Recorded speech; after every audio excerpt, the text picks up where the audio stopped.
This is Contra Zoom, where we go back and forth about film. I'm your host, Dakota Arsenault, and today's episode is presented by Aesthetic Magazine.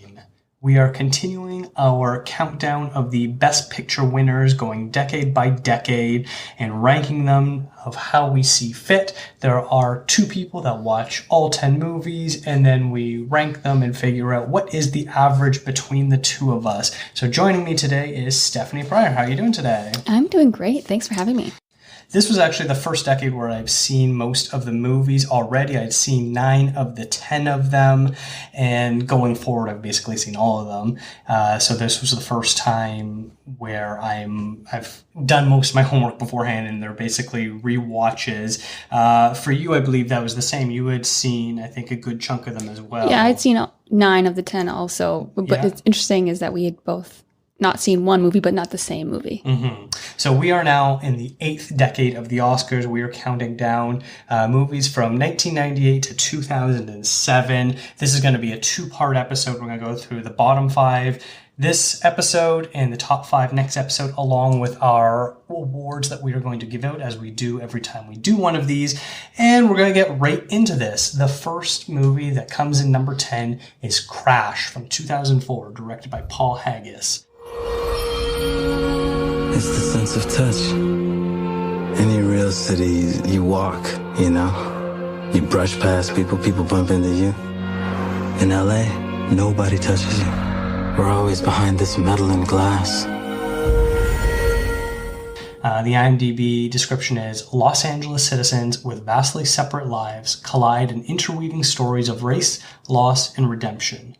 This is a movie that I think more people hate on it. And I'm not saying that it's undeserved, but this movie is more notorious than it is regarded for the fact that it is a Best Picture winner. 1, because it beat out Brokeback Mountain, despite Ang Lee winning Best Director. And 2, revisits. Usually after you watch it the first time, it gets a lot worse as it goes on. So I guess the question is, does it deserve the hate that it gets? I think there's a lot of things that go wrong for Crash. In particular, for me, was really just like script and acting. There was a lot of great, it was a great cast. However, I just feel like a lot of them just overacted, and it just seemed way over dramatic than it needed to be. And they just wanted it to be so serious that it came across as kind of silly.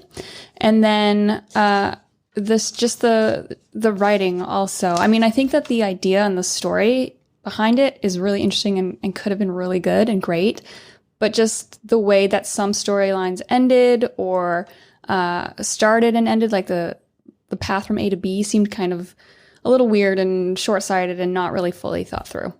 Yeah, it's very odd. You know, I don't know if this is supposed to be a product of its time. Sometimes you watch comedy movies or even dramas from the last 15, 20 years that don't seem like they're that old, and you listen to them and you kind of cringe a little bit. But like right from the get-go, the racism in this movie, which obviously this is what it's about, but it just feels so forced. And it's like, what are the laziest stereotypes, racial slurs that you can come up with and sort of throw at people, and that's basically what the characters' backgrounds are. It's very odd. This is supposed to take place basically post 9/11 US. Obviously this came out 3 years after 9/11, but like it just makes me feel, especially with the tone towards people who are Arabic, brown in general, this sort of racism toward them, which I know was very prevalent. But like 3 years later, was it that fervent? Was it that crazy? Was it that over the top? I don't really know. And so that maybe I'm just looking back at 20 years of history and knowledge and being like, wow, people were wild back then. I think that, 3 years isn't really that long after 9/11 happened. And considering this takes place in the States and we're from Canada, maybe we didn't feel it as much as they did. So it very possibly could have been so high there. But that's not really where I took issue. It was just some of the insane characters. Yeah, you can go through a few of them. The ludicrous character is basically, what I look at is basically an idea of a white man's idea of faux wokeness from a black character. There's obviously stereotypes of what black wokeness can be like, and it just seems like that's what the ludicrous character is, and it's very frustrating and annoying because he doesn't really seem to make a point. He's just making statements that are obvious there to anger people and frustrate people with his like, oh, you're a smart guy, but you're saying these ridiculous things. And that's kind of annoying, where it very clearly coming from a white person's perspective being forced onto a black man. And so I didn't really like that. And then there's also different people like Matt Dillon who, you know, because he was polite and to Thandie Newton the second time he sees her when he's trying to rescue her, suddenly he sort of absolves himself of all of his transgressions and anger issues, and he's a good guy. Like, these people switch from being terrible racist people to suddenly they're confronted and all of a sudden they're better people, and that doesn't make sense. Yeah. His was actually the one that I could believe the most. It was Sandra Bullock's that really got me, or she was just a horrible person and had a really bad attitude, and all it took was for her to fall down the stairs and have nobody answer her calls back to realize that she was this horrible person, and then all of a sudden she was best friends with her maid. It seemed kind of silly. I think it might be an issue of the fact that there are so many characters and they try so hard to give so much backstory to them all that unless this was like a 5-hour movie or a miniseries or something like that, you can't resolve it all quickly. So it basically has to come down to a single moment where they realize, oh my God, I've been a terrible person my entire life. I'm going to rethink everything I've ever done. When in reality, that's not how people think. You know, they might have a situation where it might help lead them to reflection, but it's not going to be a 180-degree turn right from when it happens. Yeah. It seems like a very short time period for all of this to happen, from everyone to go from, you know, their worst self to their best self. And it seems like there's only 20 people in all of LA. The fact that everyone is so connected in, you know, one of the most populous cities in the world. Well, I guess not really. There's some bigger cities in Asia and things like that. But like one of the biggest cities in the US, obviously. And there's only 20 people and they all somehow know each other, or, you know, the locksmith works for this one shop who also works for the rich DA who has their car stolen by these people. Like, I understand the idea of interconnected weaving stories, but when you try to have it so big yet so intimate at the same time, it just really doesn't work out. Yeah, I do like the idea of it being more of a miniseries than a movie. It did eventually get made into a TV show with Dennis Hopper in it, and it lasted, I think, a season or something. Well, there you go. Yeah. One shout out I have to say, though, is Michael Pena. Always great, always my favorite, will always be in his corner. I understand. I realize at the end of this movie that this is Paul Haggis's attempt at recreating Magnolia. It's, you know, the story of all these different people whose lives are interconnected. And at the end, there is a musical montage where they suddenly all realize what their mistakes were. This is exactly Magnolia. And as soon as I clued into that, it made me hate this movie even more. All right, let's move on. All right, next on our list, we have $1 Million Baby. Mr. Dunn? I owe you money. No, sir. I know your mama. Thought you might be interested in training me. I don't train girls. People see me fat, say I'm pretty tough. Girly, tough ain't enough. A determined woman works with a hardened boxing trainer to become a professional. I remember when I first watched this movie, I remember it being so sad and so devastating and being really affected by it. And then rewatching it this time, it didn't seem to have that same kind of emotional connection for me. I don't know if it's because I knew, you know, the twist that was coming, or just how everything works out. It just didn't seem as emotional to me. But it was still sad, but didn't connect with me as much the second watch. For me, I think the more Clint Eastwood movies I see, the more I sort of understand him as a director. And his way of shooting is do it as fast as possible. Don't do second takes, you know, trust that the actors know what they're doing, and then just move on. And when you revisit his movies, you realize that he either gets something really magical or he clearly has just rushed through things. And I think going back and revisiting this movie, this is one where it seems a little bit rushed. I believe it was like 15, 20 days shot quicker than what it was scheduled to be. So it's very interesting.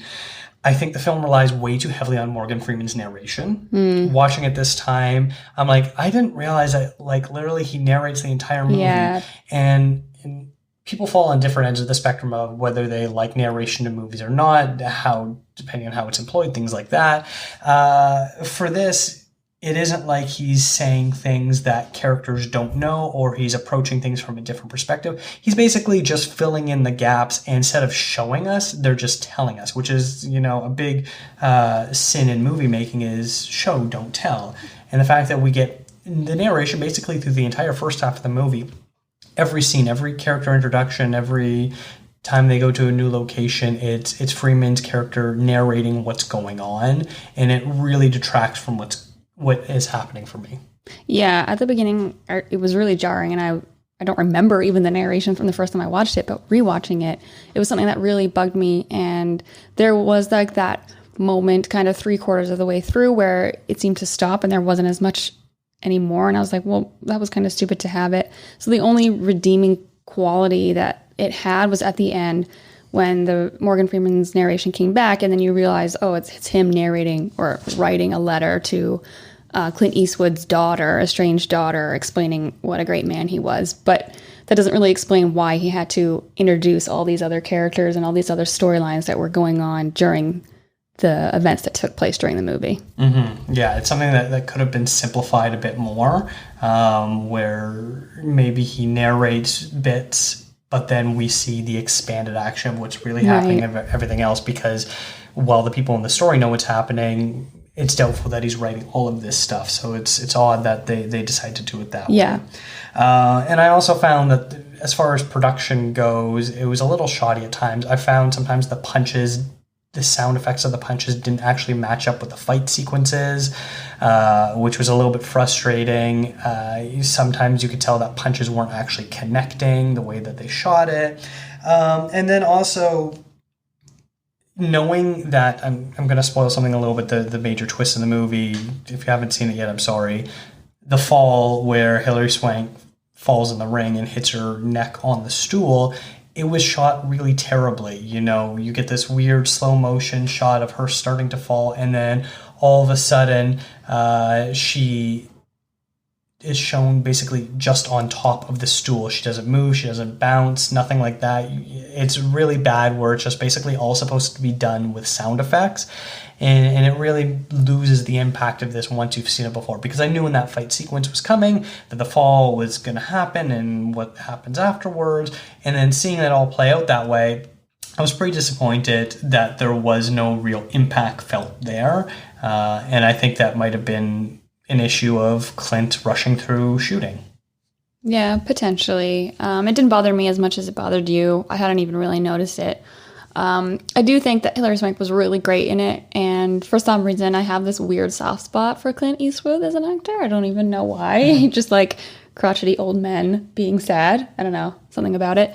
But he's definitely not the strongest actor, I'm going to say that, in these films. But I really appreciated the humbled, hardworking, sweet Hilary Swank character, what she brought to it. Yes, I will give props to Hilary Swank. I thought she was terrific. She brought a lot to it. And in fact, I think her chemistry with Clint Eastwood is actually really strong, and one of the highlights of the movie.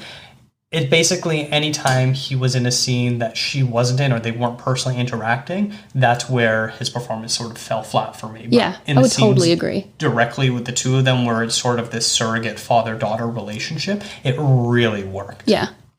And sort of, once again, Clint Eastwood always perplexes me, where I find his movies take these interesting political slants that he himself doesn't hold.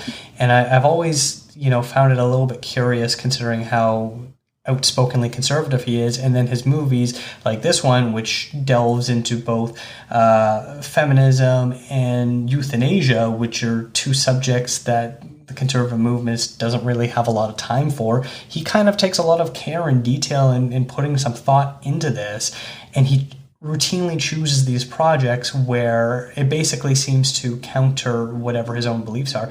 So I have this weird sort of respect for him, where I don't really know who he is, despite the fact that I do know who he is. Yeah. And sometimes he does it a little ham-fistedly, where I think he sort of challenges himself to think from someone else's perspective, which is not a trait you usually think of someone like him, but he does a pretty decent job with this as far as exploring these ideas of both what does it mean to be feminine and masculine, and also euthanasia itself. So kudos to him for that. Yeah, he is a weird guy. I have to ask you, what did you think of the danger storyline? It seemed a little random and misplaced. I'm not sure why it was there, and I guess it was just so that in the end we can see that, oh, you know, there was this horrible event that took place, but here's another hopeful story that is going to go on even when once the credits have rolled.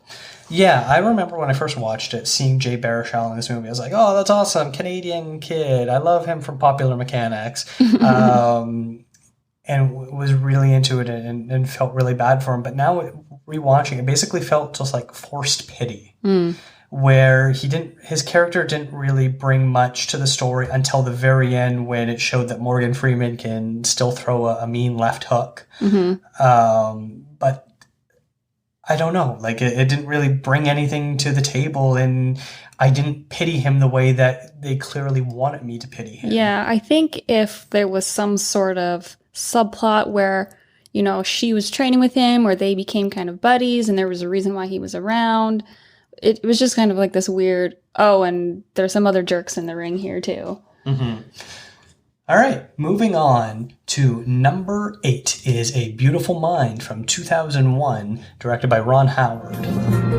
Welcome to Princeton. Who among you will be the next Einstein? Find a truly original idea. And it's the only way I will ever distinguish myself. It's the only way I will ever matter. He saw the world. Where's Nash? Out there, looking for his original idea. In ways that no one could imagine. This flies in the face of 150 years of theory. The plot is after John Nash, a brilliant but asocial mathematician, accepts secret work in cryptography, his life takes a turn for the nightmarish. Now, this was the only movie of the 10 that you had not seen, and you didn't know the twist going into it at all. So it was very interesting for me being able to watch this movie and know exactly what was happening. I probably haven't seen this movie in 15 years, so I didn't remember any of the details, but I know what the twist was. Being able, from the very first scene, to start sort of jotting down notes and ideas about this the schizophrenia that he suffers from, and who is real and not real in his life. And then I turned to you at the end of the movie and I asked you, when did you notice? And you basically didn't clue in till almost the reveal. Yeah. It's funny because I knew that there was a twist. However, I thought I had known what the twist was. So I was waiting for this one thing to happen, which made me kind of let my guard down with whatever was coming at me too. So I wasn't like, wait a minute, I have to solve this, because I thought I had already known what was going to happen. But even aside from that, when things were going one certain way and it's leading you to kind of question what's going on, I wanted to believe his character so much that I refused to believe the twist a little bit until it was like, okay, no, it's for real, not actually happening. And what you're referring to is you thought that the doctor was in on it and trying to convince other people that he was crazy. Yeah. Okay, so that's interesting, because I'm watching it, and for anyone that has seen Fight Club multiple times, you know that the Edward Norton character is the real person and Brad Pitt is his figment of his imagination. And in scenes where the two of them are there out in public, only Edward Norton's character interacts with other people. And so I started noticing, right from the very beginning, Paul Bettany wasn't in any other scene. And if he was only seen in the background where other people weren't interacting with him. And then when more and more people start getting introduced, like when he goes to the facility where he supposedly is a secret government workshop, he goes something like, I thought this was just an empty warehouse. No, this is for secret government work. When in reality, it really was an empty warehouse. And so it's sort of interesting to kind of go back and rewatch it and see where all the tricks sort of take place. I think the problem with this movie is it's directed by two different people, Ron and some guy named Howard, because half of it plays out like this, very familiar mental health drama, and then the other sequences where he's doing his secret government work when he's having his episodes, it's way more stylized and flourished, and it really didn't work. Lots of camera swirls and crazy lighting and things like that. And the two of them, it basically was like an action movie and then a drama. And the two of them weren't connected well enough to appreciate what they were trying to do. Mm-hmm. Maybe you can be seen as like the action-y parts were because they were like kind of taking place in his mind. He was able to like elaborate and kind of emphasize certain things that weren't actually happening or could happen in real life. So maybe that's something that Ron Howard was going for. But yeah, it did seem like two different movies playing along side by side. And it felt like, especially when he was experiencing his episodes, it felt very dated. Mm. We both sort of remarked that it felt like an early 2000s movie, maybe like a really good TV movie that would come out now sort of thing. Yeah. So this is a movie that really hasn't aged too well in that regard as far as the technical aspects go. Yeah, I would agree. What did you think of Russell Crowe, who normally plays these more brutish characters, playing someone that's dealing with much more sensitive issues? Yeah, it was definitely the softer side of Russell Crowe that I've ever seen. And it's not the last we're going to see it from him in this decade. But, I thought it was good at times, and I thought it was kind of hammy at other times. It was okay. It wasn't his best performance. And, it was just okay for me. Yeah, and I think that there's some other big issues with it. The final act starts way too early and drags on once we kind of understand what he needs to do to get his life back together. That right. seemed to take forever and just killed whatever pacing the movie had, which is interesting because a movie that clocks in literally just over 2 hours, you wouldn't expect that sort of glaring issue to take place, but it really does, where you felt like maybe 15, 20 minutes could have been taken off and it would have been a lot more fluid. The reveal of his illness does feel earned to me, though, when the reveal finally does happen, because I think they do a good enough job showing both sides. Where is he or isn't he suffering? Are these people real? Are these people really, stealing state secrets or working to take down the Russians or whatever it is? I think that actually does work out really well, especially like in those hospital scenes for me. Yeah, I think so. I mean, I agree. I really liked Jennifer Connelly in this. I thought she was really great and fantastic. And she played, kind of, as a viewer, she was someone I related to and was trying to figure out and decipher, do you trust him? Do you not trust him? Do you believe them over him, kind of thing. So she was my, surrogate in the movie. Mm-hmm. And then I think something that bugged me is, as John Nash's health worsened and he clearly needs to be committed, it basically... he doesn't, and love wins out. I don't know what it is, where schizophrenia is a very serious issue where you need to be carefully monitored at times and handle your medication, all this sort of stuff. And he basically just decides to willpower overcome it. Yeah, that seemed a little weird. I don't know much about this topic or, how it's handled and if that's a possibility, if that's even something that has happened or can happen. I mean, obviously this is based on true events, but yeah, it did seem a little... I don't know, hard to believe, I guess. Mm-hmm. I don't know. Let's move on. Okay. So next on our list is Lord of the Rings, The Return of the King.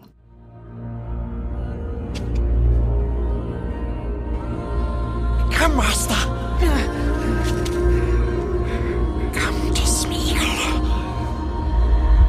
This is your test. Every path you have trod through wilderness, through war, has led to this road. Gandalf and Aragorn lead the world of men against Sauron's army to draw his gaze from Frodo and Sam as they approach Mount Doom with the One Ring. I'm going to preface my comments by stating I was a giant Lord of the Rings fan. I had everything, any piece of merchandise that had LOTR on it, I had it. I was a huge Samwise Gamgee fan. And I actually rewatched all three of these films middle of the last year, I guess, in the summer. And after revisiting them, not the biggest fan of them anymore, although Fellowship of the Rings is, of course, still my favorite. Watching them all, it wasn't exactly, the fantasy that I had remembered from growing up. But watching this third installment, it's still a good fantasy action film. It's a little soapy drama for me at times, and I wish that it was kind of more serious and less... I mean, it is serious, but like more taken seriously than over dramatically. And by this point, I'm also totally not on Frodo's side and find him very annoying. So, you know, it's not as an enjoyable of a watch for me. And I also just don't think that the graphics and the effects hold up as well as other films have. I mean, I think it's still great and it's an amazing achievement that they had during the time of filming, but they don't sit well with me. Yeah, this is interesting. I only watched this one. I didn't rewatch the first two. I originally was planning on trying to do an entire trilogy rewatch and doing some sort of episode around that, being the fact that it's about the 20th anniversary of the first one next year. So I wasn't too sure what was going to happen, if I was going to do all three or just the one. I ended up doing just the one. I had to do a little bit of homework beforehand by checking out what happened in the first two, just to sort of be caught up to speed, because I haven't seen Return of the King since it came out. It's interesting how excited I was back then. I actually saw this midnight on the Thursday that it came out, went with my parents to go watch it. It was a great experience, really enjoyed it. But yeah, it's really interesting seeing it now. The natural shots of the landscape still are stunning and beautiful, but any time there's something superimposed, it shows how poorly the CGI has aged. Some sequences look great, some really don't. You get what looks like very flat background of people just walking in front of them, and it's very odd at times. It's something that, like, anything with CGI, when it comes out and it's top of the line, it basically only looks good for a year or two before the medium has advanced so far that it is now out of date. Mm-hmm. And this is one that suffers, despite the fact that everything that Peter Jackson and his team at Veda did, they completely pushed forward everything. They're the world leaders in CGI, and already this looks like what some university student would do with no budget on their laptop for a final project at times. Yeah, I didn't think it was held up at all. Yeah. The Minas Tirith set and scenes I thought did look spectacular, though. Mm-hmm. They did a good job with that. I believe that's because a lot of the aerial shots of that were of a miniature. Yeah. So that's probably why it looked as good as it did. And it wasn't trying to focus on the people that live in this town, city, whatever it is. But anytime that you try to focus on both a location and the people involved, that's where it really, I think, looked a little worse for wear. Yeah. But the orcs with the practical effects look terrific. Yeah. For me, practical effects always beat out like visual effects, I guess. Yeah. And for you being Jurassic Park being your favorite movie, that's a movie that has clearly stood up to time with the effects. And this is the exact same thing. Anything that is practical effects looks fantastic. The orcs with their makeup and the prosthetics, it all looks great. Yeah, fantastic. Gollum even looks a little aged now, where clearly he's not there. Whereas I remember when I first watched, I was like, oh my God, I can't believe that they're doing this with one other guy. Like, who is this Andy Serkis guy? Yeah. And now it just looks like it's an awkward cartoon insert like you'd expect from like Who Framed Roger Rabbit. Yeah, it does. It does feel a little weird, for sure. I kept laughing though, because there's this whole section of Merry the Hobbit who is hanging out with Eowyn, and he gets suited up in his armor, and he just looks like he's mommy's little boy that's going up to work with her. He's so adorable, but I kept laughing because it's like this little kid with a little sword all dressed up in the middle of war. Yeah, I think it's funny because like him and Pippin are so like one and the same throughout the entire film until this third movie, throughout the entire trilogy until this third movie, where their paths end up splitting and Pippin takes a much more solemn, sad storyline, and then Merry's is kind of more like, you know, that gung-ho kid who wants to go off to war and be a hero and prove everyone that he's great, and no one's giving him the chance like a kid. Like no one would pay attention to a child. And it's interesting. I remember at the time, most of the acting praise was going to Viggo Mortensen. I believe he was nominated for the first film. I can't remember exactly. But watching this third one, it's Ian McKellen for me that really stood out, that I felt that he grounded the scenes in reality the best. He was able to play the movie as if it wasn't fantasy, whereas I think a lot of the other actors play up the fantasy, and so it seems a little cheesy now. Yeah, I think you've nailed it on the head there for me, especially. I think Ian McKellen was great and fantastic in this. And to your comment, yeah, I think that's where my issue was, where it's just everyone didn't make me believe that it was their universe. Now, we laughed both at the time and now with the multiple endings. I actually find that they kind of work. I think the editing is a little off on them, but the way that they kind of close the chapter on each of the characters, I think they do a sufficient job considering how big this world is.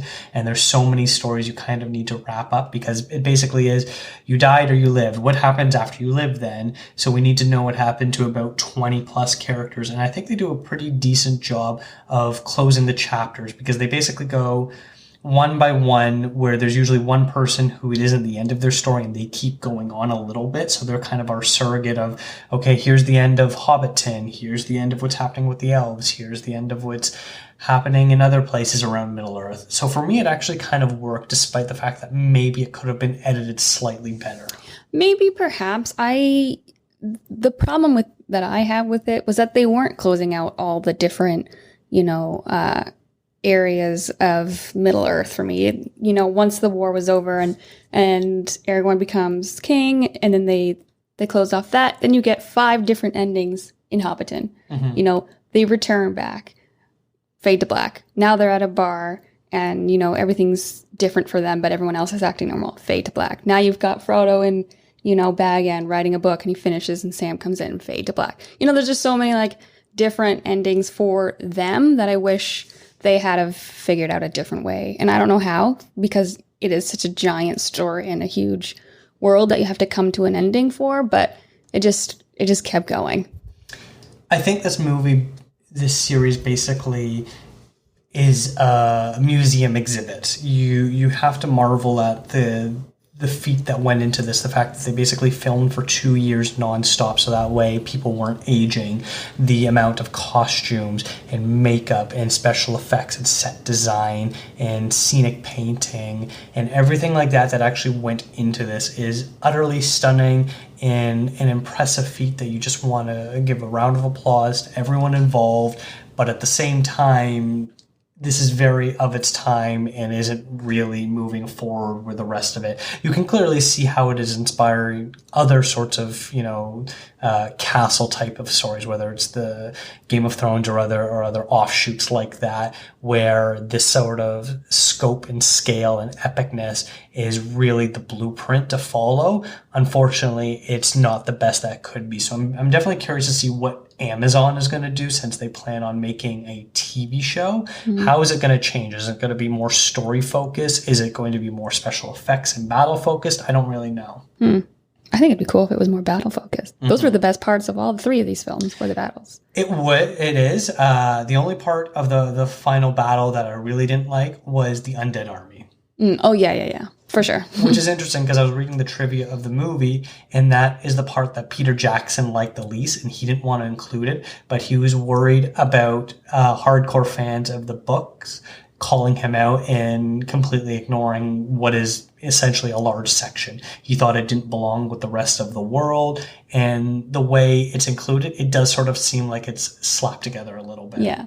I'll rephrase and say all hand-to-hand combat, because even the, I forget what they're called, but those big elephants at the end look kind of phony, especially when Legolas is surfing off the trunk of one and climbing up one's leg, whatever. So definitely just man-to-man or man-to-orc, whatever it happens to be. The score is amazing still, though. Mm-hmm. Oh, definitely holds up. I had all 3 of these CDs. I was very impressed with the music, and I really enjoyed it, and it's one that I thought aged very nicely. All right, so now we're going to talk about the number 6 movie, which is going to be the last one that we're going to talk about. It is American Beauty from 1999, directed by Sam Mendes. We're having everyone write out a job description. That way management can assess who's valuable and who's expendable. My parents are trying to take an active interest in me. Why can't they just have their own lives? I'm so proud of you. You didn't screw up once. Oh my god, it says Psycho next door. Jane, what if he worships you? I didn't mean to scare you. I'm not obsessing. I'm just curious. Why does he dress like a Bible salesman?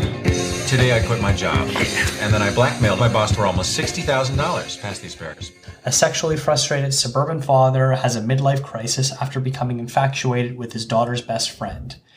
Now, I think the first thing we need to start out with, this is obviously going to be a bit of a hard discussion to have if we're going to be dancing around, the Kevin Spacey allegations and everything we now know about him, which has sort of tainted his entire career. We're going to kind of do our best to more focus on the movie because it's so difficult to the concept of separating art from artists. And I don't really know if this is the time or place to really try to have that discussion. And I don't feel like I'm fully equipped to be able to say what is the appropriate stance to take because I know everyone varies very differently on that. That said, I'm not going to lie and say I was looking forward to rewatching it due to the fact of his involvement in this. Also because American Beauty, by most people, believe that it has aged poorly and is not held up. That said, I actually quite liked it and think it did a pretty good job of satirizing what it was supposed to be satirizing. I think a lot of people get caught up in the main characters, white man problems and sort of use that to cover up everything else that this movie has to say. But I think more than anything, it's, a critique on suburbanism and, I mentioned Fight Club earlier. I think it works very well with that idea of also talking about consumerism and capitalism and what we want and desire from life. Is it from what we've been told we should have, or is there a possible different way to live your life? And I think when you focus more on that and less so on maybe the whininess of the Lester character, I think this movie is quite rich in that regard. Yeah, I think that this, movie still holds up today and could still be remade in today's world. Like, might have more internet, more cell phones, more tech involved. But if you look aside from all the 90s influences in this film, it's still your typical suburban family and could totally tell the story of any suburban family from today. So I also wasn't sure how I felt about watching this or rewatching it, going back into it. But after watching it, was like, no, actually, this is actually pretty good. And I ended up enjoying it more than I thought I was going back into it. It's interesting. I actually found Lester's midlife crisis a lot more relatable. I know this has kind of been something where a lot of people sort of differ on, and when they're a little bit older and they go back and rewatch it, they sort of understand where he's coming from. Because at first glance, he seems really whiny. But then things like his disdain for filling out questions about what he does at his work and how he is important and all the things that he brings to the table. I hate when those questions are asked for me. And it's just something I find very relatable, where it's this idea of corporate culture where bottom line is everything, and you have to figure out where you fit in this world, and if you're not making money, are you worth the money? All that sort of stuff I found very interesting. And I quite appreciated it. Maybe it's just because I'm now a 30-something-year-old man, and I'm finding myself to be a little bit more like Lester at times. But it was definitely a lot more relatable. So I appreciated that looking back, maybe the writer Alan Ball was sort of onto something. This movie was a lot funnier than I remembered it to be. It was very funny. Yeah. I know it's always been kind of called a black comedy, which sort of usually indicates that it's not sort of laugh out loud funny, but I find myself laughing out loud funny a lot of times. Yeah. I think a good indication of it was, when Lester says, I want to look good naked, his idea of working out, I found that absolutely hilarious because who hasn't thought that? We're like, why are you working out? I don't know. I just want to look good naked. Yeah. Why does anybody work out? Because I want to look good naked. Yeah.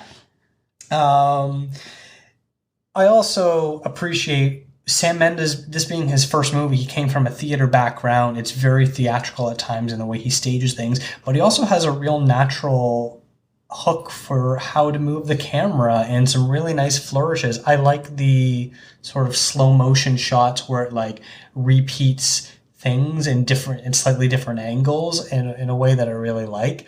And then there's a few other beautiful tracking shots that he does. So Sam Mendes, who's become a director I quite like with his other work like Skyfall in 1917 and things like that, really showed a flair for what was to come for him.